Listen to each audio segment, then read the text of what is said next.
Good morning, guys. Skypoint here, and boy oh boy is it an interesting morning. A new balance patch has been released, and I have never seen the devs try to balance this much stuff before. Alright, let's take a look at what exactly has been changing. We're going to start with Alpha Legion, where the devs kind of had an interesting challenge. The Alpha Legion have some very, very frustrating plays, also a very unique play style, and the devs have been trying to balance the Alpha Legion without impacting too much their unique flavor. And I kind of think they've done an okay job. Maybe they didn't quite go far enough, but I think what they've done is good as a first pass. And we'll see over the next couple of days just what an impact this has been having. Okay, let's talk through some of what has been, well, not some of, let's talk through all of what's been going on. The first change is actually to Armorless Dynat over here. Now you can see Armorless Dynat's special ability right now says deal 2 damage. If target is a troop, stun it.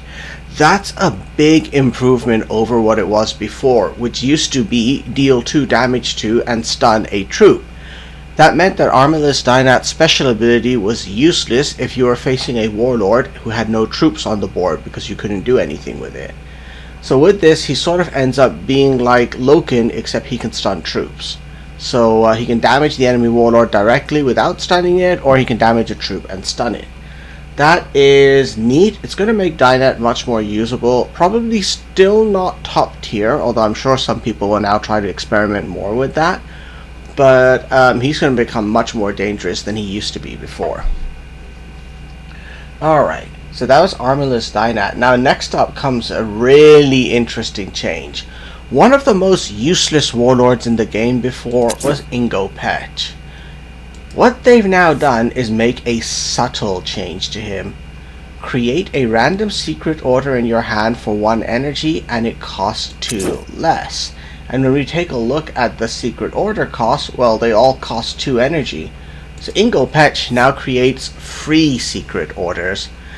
That becomes a lot more viable. So it still doesn't help you if you're facing demons or if you're facing vehicle heavy decks, but against Custodes, Infantries, or Astartes, he can start potentially being very annoying. So what the devs have done with these 2 changes is they have taken the 2 least played Alpha Legion warlords and tried to make them a bit more viable.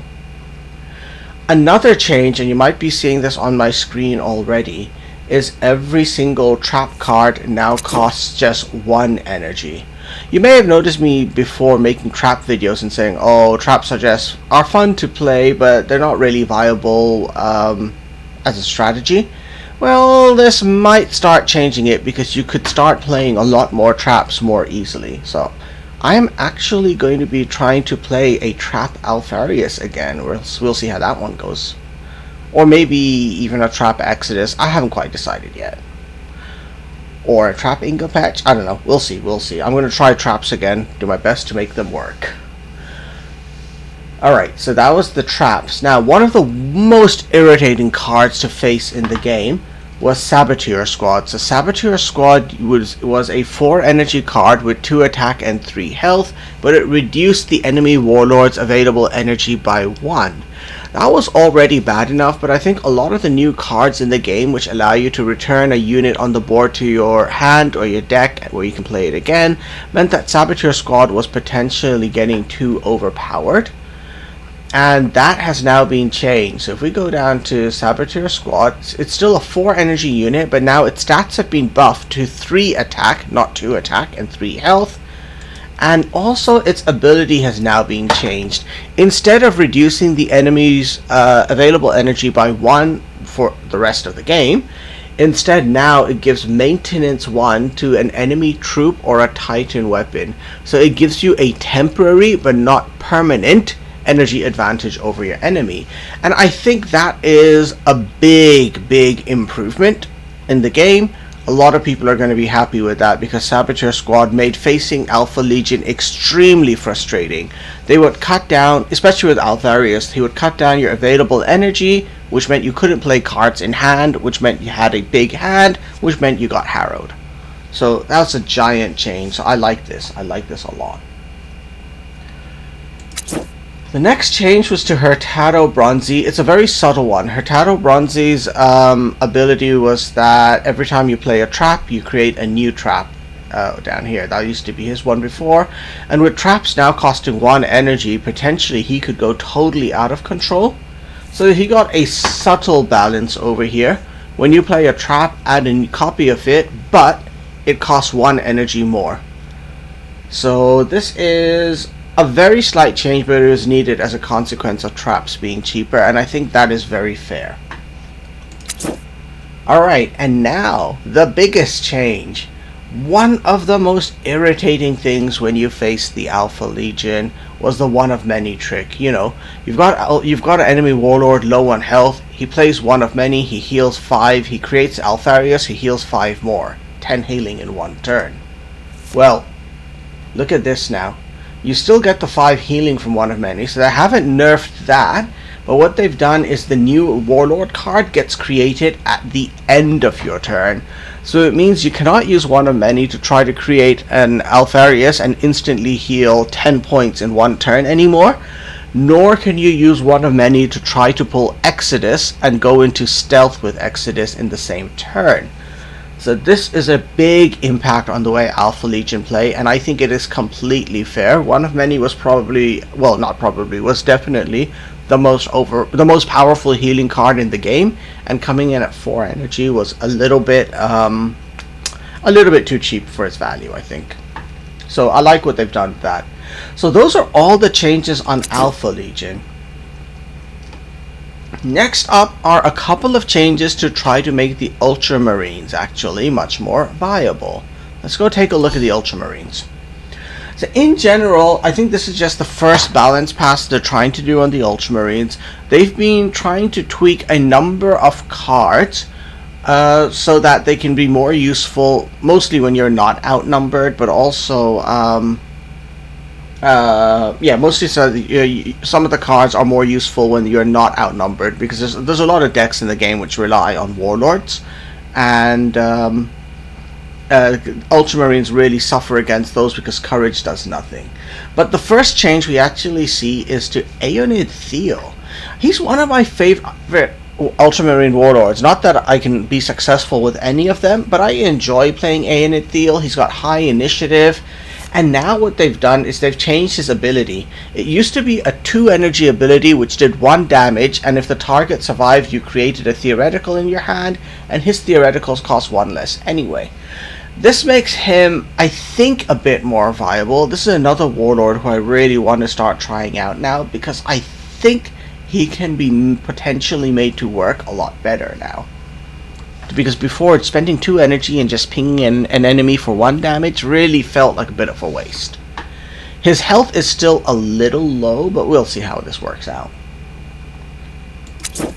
Alright, then next change was to, where's it gone down here? Cletus Command Squad. So these guys, I believe, were 6 energy, 6 attack, and 6 health before. So their stats have been changed a little bit down to 5 attack. Because before they used to, I believe, have a battle honor ability where when they kill, no, they had a courage ability, which was to create a random theoretical in your hand.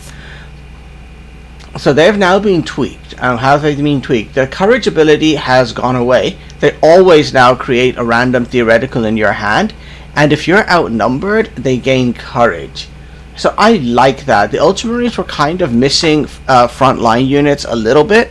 This adds more front lines to the Ultramarines, and it also helps to solve the courage problem of this number of situations where you're outnumbered is actually not as high as I think the devs expected it to be. And so this makes this card a bit more useful. A lot more useful. Alright, another big favorite of mine coming up. Ancient Marcellus. Ancient Marcellus used to have this fantastic courage ability that if you are outnumbered, when he rallies, he will deal 6 points of damage to a random target.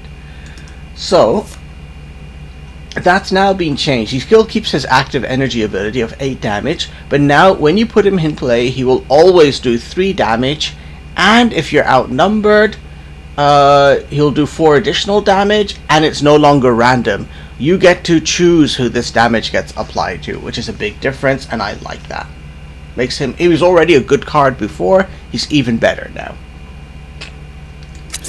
Another improvement is on the Ultramarines Epic, Captain Mysander. So Captain Mysander's stats have not changed. His passive ability, his courage ability of giving enemy troops -2 until your next turn has not changed. But he also is a lot more useful because he buffs adjacent troops. I'm not sure if that's necessarily enough. Maybe a +2 attack to adjacent troops would have been much better for a 7 energy unit. But this is a good start, and I was never including him before. I might be tempted to include him now. And the very last change was on the tactic Logos Lectora. It's a theoretical. Its abilities are completely unchanged. They just cut the cost. I think that was fair. Because now, before it used to be a 3 energy card, which would draw a card and reduce its cost by 2, which is an okay ability, but a bit underwhelming for an epic. Now, it's a 2 energy card, which draws a card and reduces cost by 2. So now it spends 2 energy to effectively draw a card for free. So I like that. It's going to make this a lot more useful, and it's pretty much a free card to play. Cycles through your deck, gives you an advantage. I like it. It's like abandoned supplies, but guaranteed to pull you a Space Marine. Okay, so that was the change to the Ultramarines, but that's not everything. I have a couple more really good changes coming up. The first, and really long overdue, and I think I've suggested this to in Discord before, perhaps. It sounds vaguely familiar. Orphans of War, our little friend Atesh Tarsa. So overpowered before, now no longer so overpowered for a green warlord. He now gives Survivor 1 only to adjacent troops, no longer giving your entire board Survivor 1. So that's long overdue. It's a great change. It's going to make facing the orphans far less frustrating. It does also mean that the amazing Atesh Tarsa deck I've been playing with on the ladder no longer works. I wasn't sharing it on YouTube because it was designed by a lodge mate who didn't want it made public. And it's obsolete now. It doesn't work. So that's great news. Because Atesh Tarsa was almost as bad to face as Alfarius. Okay, and speaking of almost as bad to face as Alfarius, my other least favorite warlord to face, Bulvye Greybeard, has also been nerfed, and thank God for that. Pretty much similar thing. Now he's 2 energy. Instead of giving +1 to all of your troops, he only does it to adjacent troops. So I used to hate facing Bulvye Greybeard before because his troop board would really go out of control, and yeah, it would be really frustrating to face. So I like these changes. Buffing only adjacent troops is a good way of balancing these warlords, in my opinion. And the very last change affects another one of the green or rarity warlords, who's very powerful, and that is our old friend Ehrlen. So Captain Ehrlen of the World Eaters has had a subtle tweak. He loses his extra card to start with. So he still keeps his high initiative, he still keeps his very strong ability, but it's now being balanced by him no longer starting with an extra card, which should hopefully slow down his game a little. Okay, so that's all of the changes. Here's a quick summary of what they look like again.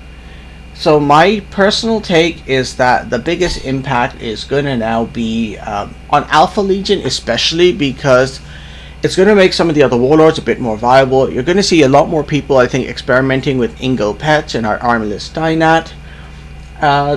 Trap decks might make a comeback.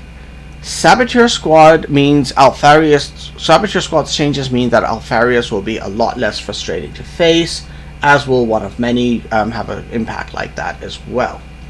Ultramarines changes, you're definitely going to see a lot more people trying out Ultramarines, so I'm not convinced it's going to be enough to make them viable. Of the cards which they have changed, 2 of them I never used to use before, and the changes on the others are a little bit subtle. Probably Aeonid Thiel is the biggest change of them all. And then, of course, on the remaining factions, the changes to Atesh Tarsa and Bulvye are huge. Absolutely huge, and it's going to really make those warlords a lot less popular to play. Ehrlen's change is going to have a slight impact on him. He'll be slightly less popular, I believe. And I think it's a good change to make, because he can be a very, very aggressive and fast warlord. So let's see the impact this one has. Alright, I hope you guys are excited about these changes as I am, and I will see you on the ladder soon. Until then, bye for now, guys.